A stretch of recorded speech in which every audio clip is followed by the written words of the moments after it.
The Mountain Eater, the man marked by flames, the left-hand man of previous Pirate King, the one and only Scopper Gaban has revealed. और हमें बेहद ही जल्द Luffy और स्कॉपर के बीच में एक फाइट देखने को मिलेगा। वीडियो को स्टार्ट करने से पहले फटाफट चैनल को सब्सक्राइब कर लो।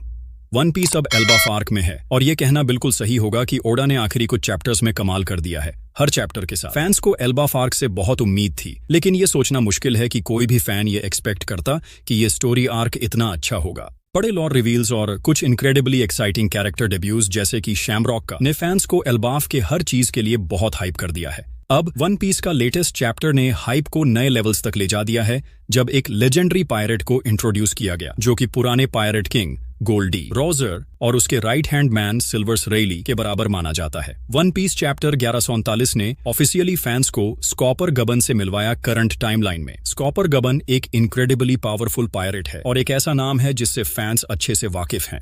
उसका इंट्रोडक्शन स्टोरी में चैप्टर 19 में हुआ था, लेकिन तब तक फैंस नहीं जानते थे कि वो कौन है या उसका नाम क्या है। बाद में ओडा ने रोजर पायरेट्स के पुराने मेंबर्स के बारे में और जानकारी दी अपने डेटा बुक्स में, जिसमें स्कॉपर गबन को सिल्वर्स रेली और गोल्डी रोजर के साथ नाम दिया गया। Post time skip one piece में फैंस ने स्कॉपर गबन को थोड़ा और देखा, खास तौर पर जब ओडेन फ्लैशबैक अनफोल्ड हुआ। स्कॉपर गबन उस फ्लैशबैक का एक बड़ा हिस्सा था और यहाँ उसका थोड़ा और कैरेक्टराइजेशन मिला, लेकिन ये कहना बिल्कुल सही है कि फ्लैशबैक का फोकस ज्यादातर ओडेन पर था, कभी कभी रोजर के साथ। इस वजह से फैंस को बाद में स्कॉपर गबन पर एक बेहतर नजर चाहिए थी ताकि उन्हें उसके बारे में और जानने को मिले, और ये वही है जो ओडा ने अब उन्हें दिया है। एल्बाफ आर्क में फैंस को पता था कि ओडा एक नया कैरेक्टर इंट्रोड्यूस करने वाले हैं जो लूफी का इंतजार कर रहा था। इंटरनेट पर कई आइडियाज आए, लेकिन इस व्यक्ति की असली पहचान के लिए सबसे संभावित अंदाज स्कॉपर गबन था। और जैसे कि वन पीस चैप्टर 1139 में कंफर्म हुआ, यह व्यक्ति सच में स्कॉपर गबन है। यहाँ उसका परिचय पायरेट किंग के लेफ्ट हैंड के रूप में दिया गया है, जैसे रेली को पायरेट किंग के राइट हैंड के रूप में इंट्रोड्यूस किया गया था। गबन जरूर एल्बाफ आर्क में एक बड़ा रोल प्ले करने वाले हैं और फैंस को इंतजार है कि यह लिविंग लेजेंड लूफी को दिखाए कि पायरेट किंग की क्रू क्या कर सकती है। स्कॉपर गबन एल्बाफ आर्क में एक बहुत ही इंपॉर्टेंट कैरेक्टर है, क्योंकि वो लूफी के लिए एक गाइड का रोल प्ले करेगा। कहानी के शुरुआती हिस्सों से फैंस को पता था कि गबन किसी पॉइंट पर लूफी और क्रू के लिए गाइड बनने वाले हैं, जैसे क्रोकस ग्रैंड लाइन के शुरुआत में था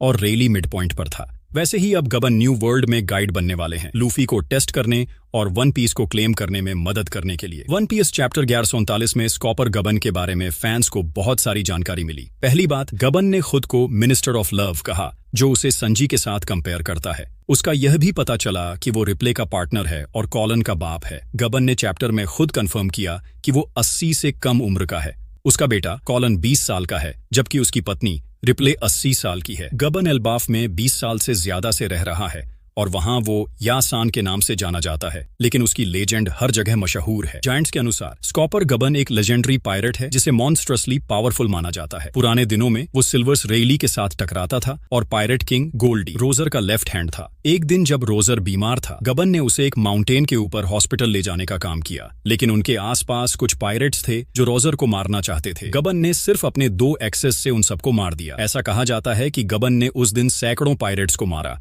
और इतना डैमेज किया कि पूरा माउंटेन खाली हो गया बिना किसी पेड़ के। इस वजह से उसका नाम माउंटेन ईटर स्कॉपर गबन पड़ा। जायंट्स यह भी कहते हैं कि स्कॉपर गबन एक लिविंग लेजेंड और स्टार है जो गोल्डी रोजर और सिल्वर्स रेली जैसी लेजेंडरी पायरेट्स के बराबर माना जाता है। यह दिखाता है कि गबन इन सब मॉन्स्टर्स के स्ट्रेंथ लेवल पर है। स्कॉपर गबन एक लेजेंडरी पायरेट है जिसका स्ट्रेंथ अब हाईएस्ट टियर में कंफर्म हो गया है। एक लिविंग लेजेंड होने के नाते उसका नाम रेली के साथ लिया जाता है। गबन को सिल्वर्स रेली का रिवेल माना जाता है, मतलब वो उसके बराबर या उससे थोड़ा कम स्ट्रांग होगा, यानी कि तीनों एक ही स्ट्रेंथ टियर में हैं। गबन इतना स्ट्रांग होना चाहिए कि योंको के खिलाफ लड़ सके और जीत भी सके, लेकिन उसकी करंट एज में वो शायद एम्परर के बराबर नहीं है। ये रेली ने कंफर्म किया जब उसने क्लियरली कहा कि वो अपनी ओल्ड एज में है और ब्लैक बियर्ड को ऐसे नहीं हरा सकता। लेकिन जब रेली अपने प्राइम में था तब वो डेफिनेटली ब्लैक बियर्ड को हरा सकता था। वैसे ही गबन भी अब ब्लैक बियर्ड के बराबर नहीं है, लेकिन अपने प्राइम दिनों में वो उसके लिए एक बड़ी चैलेंज होता। यह लेजेंडरी मॉन्स्टर जो रोजर और रेली के बराबर माना जाता है अब लूफी के रास्ते में है, और वो ये टेस्ट करेगा कि क्या वो लड़का जिसे शैंक्स ने टोपी दी है उसके लायक है या नहीं।